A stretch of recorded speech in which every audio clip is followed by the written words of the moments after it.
Continuamos com nossas aulas, meus queridos do primeiro ano, né? Falando aqui sobre um pouco da história da geografia.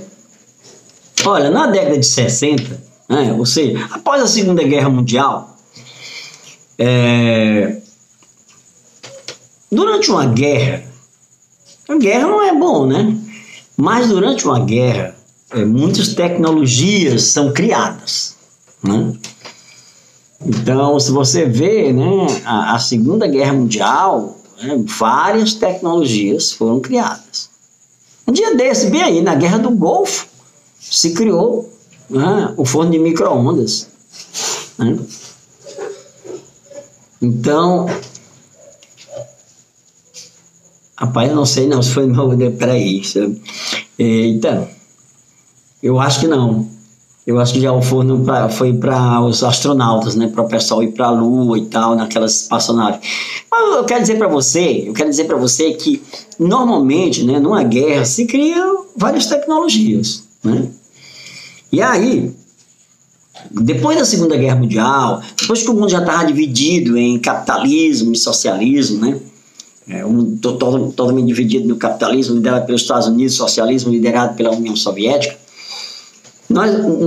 surgiu uma corrente, né, da geografia, foi chamada geografia teorética ou quantitativa, tá?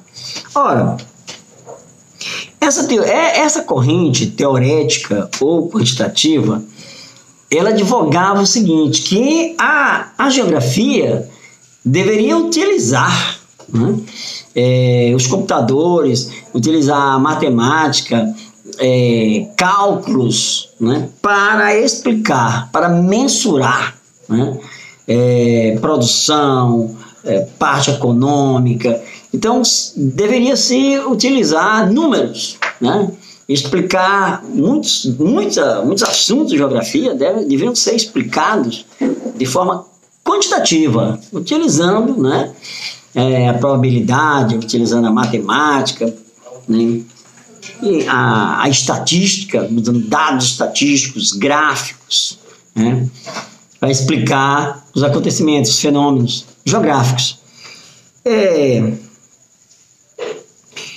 Isso perdurou, né, essa geografia, essa corrente, até a década de 70, perto dos anos 80, quando, em 1978, né, aqui no Brasil, Milton Santos escreveu um livro, né, onde a geografia entra numa nova corrente, né?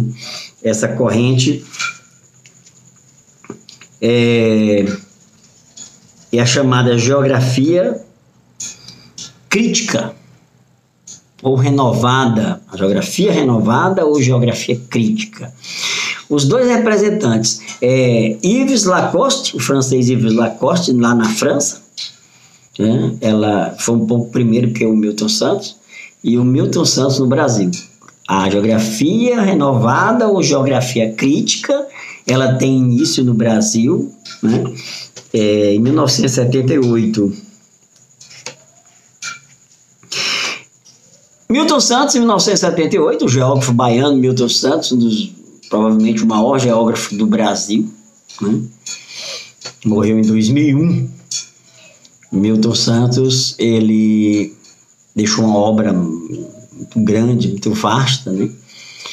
E o Milton Santos escreveu o livro Por uma Geografia Nova. Esse livro, Por uma Geografia Nova, foi lançado em 1978. Ele é um marco no Brasil que deu início à chamada geografia renovada ou geografia crítica, né? Que é essa a geografia que hoje perdura, que hoje está em ascensão, né? Está no meio de nós.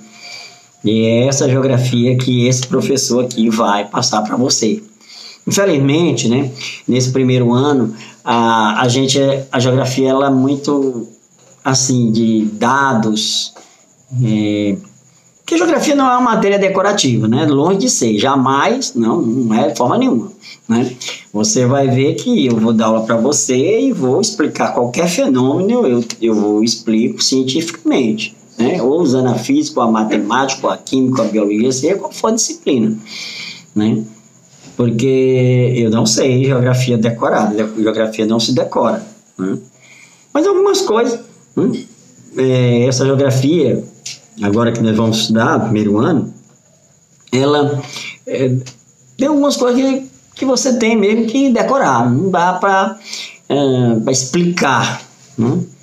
Então, mas o ideal, né, é que o geógrafo ele tenha sempre o pensamento crítico. Não só o geógrafo, todo professor, né?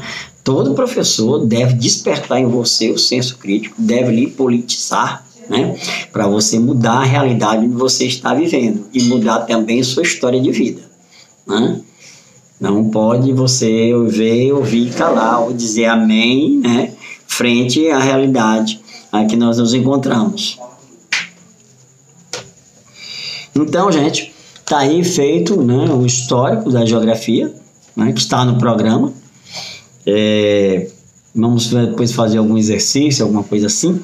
Agora vamos entrar em um novo assunto, né?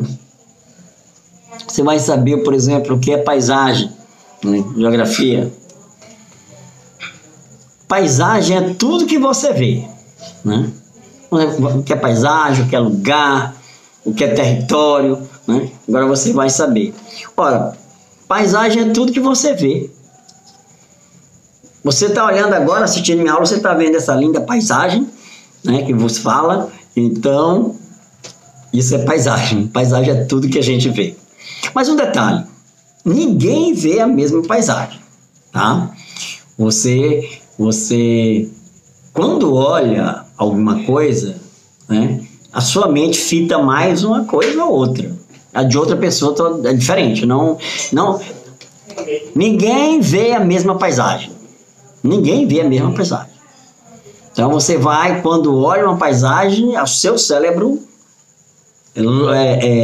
prioriza alguma coisa da paisagem que o cérebro de outra pessoa não vai priorizar.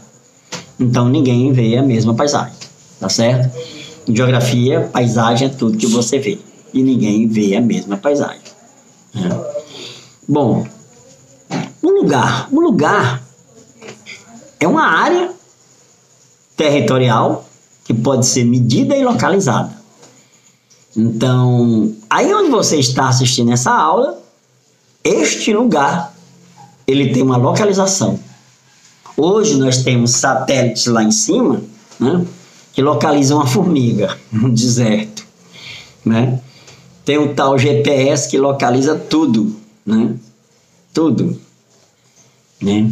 Esse sistema de GPS na Guerra do Golfo, né, foi muito bem aperfeiçoado, né? Demais. Então, o lugar é uma área qualquer do planeta ou do cosmos que pode ser localizado, pode ser mensurado, pode ser medido. O território é uma área maior, né? O território é uma área maior com dimensões, né, que também muitas vezes são dadas em quilômetros quadrados, tem localização, mas existem determinadas particularidades com relação a solo, a clima, vegetação, população, etnia, né? Então o território ele já é uma área, né, que a gente pode considerar muito maior, né, e que pode ser medido, pode ser localizado e tem suas características próprias, né? Por exemplo, né, o território brasileiro, né? Como o território é uma área maior, ele pode ser dividido em áreas menores. Essas áreas menores são as regiões. As regiões se diferenciam umas das outras dentro do território. Por motivos históricos, motivos religiosos, étnicos, né, ou naturais. O território brasileiro, né, tem 5 regiões. região Nordeste, região Norte, Nordeste, Centro-Oeste, Sudeste e Sul. Essas regiões têm sua localização, têm sua área territorial, mas têm suas particularidades. Você acha que a região Norte é igual à região Nordeste? Claro que não, amigo. A região Norte é uma região cortada pelo Equador, uma região de muita chuva, né? A floresta equatorial densa, que é a floresta amazônica. A região Nordeste tem seca, né? Vegetação de caatinga, né? Os animais, existem animais que você encontra aqui somente na região Nordeste, encontra em outro lugar do mundo. Existem animais que você encontra somente na região Sudeste, no Cerrado do Sudeste, do Centro-Oeste. Você não encontra em outro local do mundo, né? Então, cada região, né, tem as suas particularidades, né? Paisagem é o que você vê, o lugar é uma área menor, onde você pode medir e localizar, né? E o território é uma área grande, né?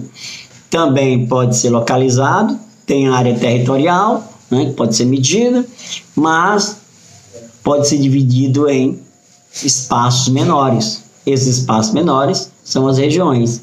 E as regiões, elas se diferenciam umas das outras pelas particularidades que elas possuem, né? Pode ser com relação à parte histórica, à parte geográfica, né? Parte natural. Gente, na próxima aula nós vamos dar continuidade ao nosso programa de geografia. Um abraço e até breve.